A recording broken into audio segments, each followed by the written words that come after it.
কোন হালাতে মরবো বলতে পারি না রে মালিক।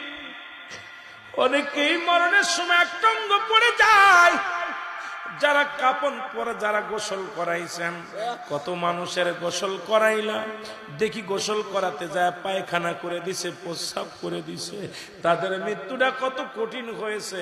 অনেকের জিহ্বাটা বাইর হয়ে যায়, এক হাত জিহ্বা বাইর হয়ে যায়, চোখ দুটি বড় বড় হয়ে যায়, চোখ দুটি আর বন্ধ করা যায় না।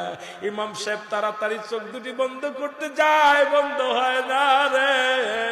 ওই চোখ দিয়ে আজরাইল ঢুকেছে, চোখ দুটি আর বন্ধ হয় না। জিহ্বা দিয়া গাল দিয়া আজরাইল জানটা বাইর করেছে, জিহ্বাটা এক হাত বাইর হয়ে গেছে আর ভিতরে ঢোকে নাই।